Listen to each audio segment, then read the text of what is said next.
Привет, мои дорогие! Спасибо, что смотрите это видео. Меня зовут Оксана, я косметолог, и сегодня вы узнаете, как в домашних условиях очень быстро убрать даже самые глубокие морщины. Сегодняшняя маска подходит для всех типов кожи. Маска убирает пигментные пятна. В момент смывания шлифует поверхность кожи, выравнивает цвет лица, убирает даже самые глубокие морщины и очищает расширенные поры. Для достижения наилучшего эффекта сделайте эту маску 2 или 3 раза в неделю, чередуя ее с другими масками, рецепты которых вы можете найти на моем канале. Также эта маска подходит и для глубокого питания и увлажнения кожи в вечернее время. После применения этой маски поделитесь своим впечатлением и напишите свой отзыв в комментариях.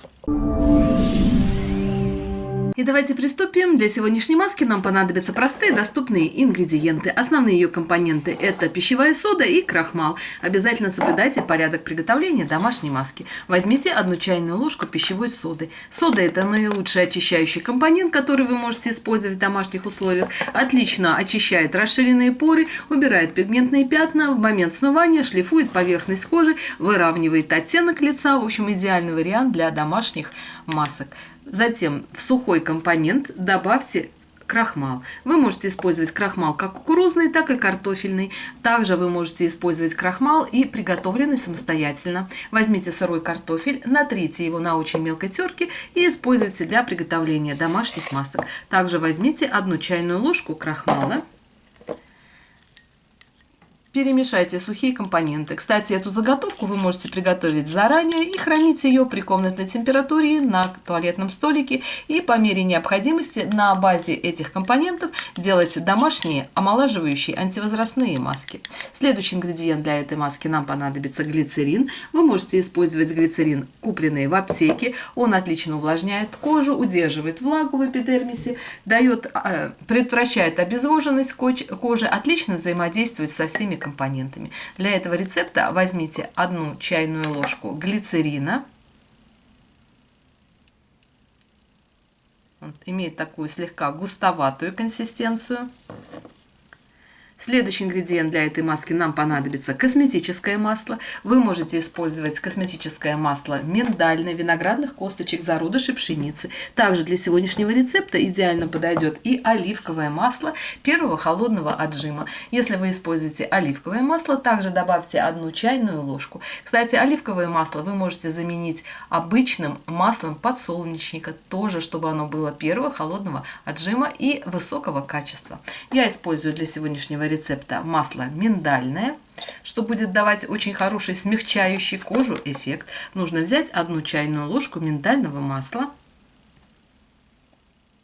Кстати, вы для сегодняшнего рецепта можете использовать и косметическое масло домашнего приготовления. Кто еще не знает, как в домашних условиях приготовить косметическое масло, я рекомендую зайти в плейлист «Косметические масла» и вместе со мной приготовить косметическое масло на основе расторопши, на основе лепестков роз, листьев подорожника, цветов ромашки. Много рецептов косметических масел вы также можете найти на моем канале.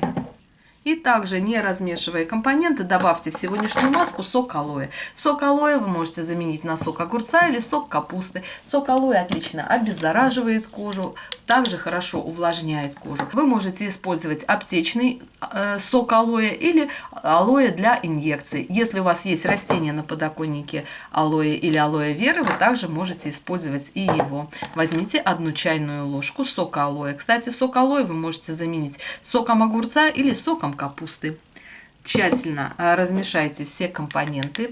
Обязательно соблюдайте порядок добавления ингредиентов. От этого будет зависеть качество маски и тот эффект, который она окажет на вашу кожу. Тщательно взбейте все компоненты. Все свои рецепты домашних масок я показываю в реальном режиме времени. Достаточно 7 или 8 минут для того, чтобы в домашних условиях приготовить очень эффективную антивозрастную омолаживающую маску. Следующий ингредиент для этой маски нам понадобится крем. Обычный крем для лица, которым вы пользуетесь регулярно. Также вы можете взять и крем для рук. Также вы можете использовать крем, который, возможно, не подошел к вашему типу кожи. Вы можете использовать также крем для рук. Он нам нужен для удобства нанесения маски. Крем является как бы связующим звеном в домашней маске. Возьмите 1 чайную ложку крема. Кстати, в зависимости от того, какой крем вы используете, густота маски может варьироваться. Возьмите 1 чайную ложку крема для лица. Также тщательно взбейте все компоненты, чтобы они хорошо взаимодействовали между собой. Взбивайте крем, не торопясь, так, чтобы не было комочков. От этого будет зависеть качество маски и тот эффект, который она окажет на вашу кожу. Постарайтесь не просто размешивать ингредиенты, а как бы их взбивать. Кстати, в прошлом я на своем канале показывала процесс взбивания домашних масок с помощью венчика и с помощью капучинатора. Но этот процесс размешивания более простой, но не менее эффективный. Просто размешайте все компоненты. И в последнюю очередь добавьте в сегодняшнюю маску эфирное масло. Для того, чтобы маска несла и успокаивающее воздействие, я рекомендую добавить масло герани. Не путайте эфирные масла и косметические. Эфирные масла нельзя наносить на кожу в чистом виде. Используйте их для нанесения и добавления в домашние маски. Если вы хотите использовать эфирные масла для ухода за кожей лица, то наносите их обязательно в сочетании с базовыми маслами. В качестве базового масла может выступать масло оливковое, масло подсолнечное, либо любое косметическое масло. На одну большую столовую ложку базового масла добавьте 1 каплю эфирного масла. И вот в этом составе вы можете наносить его на кожу лица, на кожу шеи, на кожу зоны декольте. Для сегодняшнего рецепта я добавляю 1 каплю эфирного масла герани. Оно отлично успокаивает кожу, хорошо улучшает оттенок кожи, хорошо взаимодействует со всеми компонентами, которые мы добавили ранее. И также тщательно взбейте все компоненты. Пошел очень приятный аромат.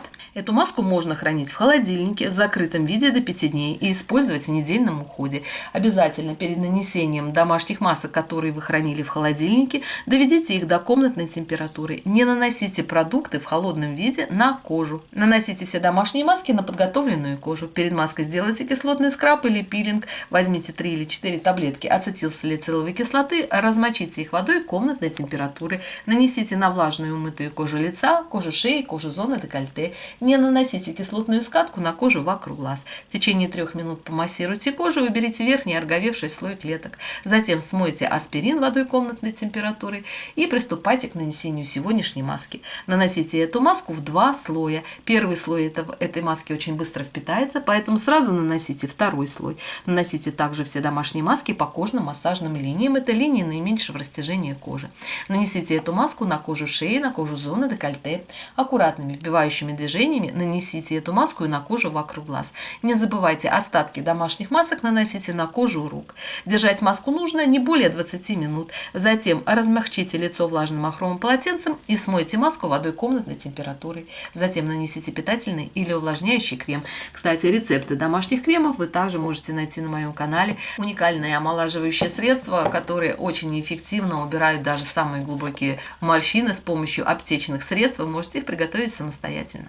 Обязательно поделитесь этим видео со своими друзьями, мамами, подругами, для того, чтобы как можно больше женщин знали о простых способах омоложения кожи лица в домашних условиях. А я вас всех люблю, целую и обнимаю. Всем мира, добра и красоты. А с вами была Оксана. Увидимся в следующем видео. Всем всего хорошего. Пока-пока.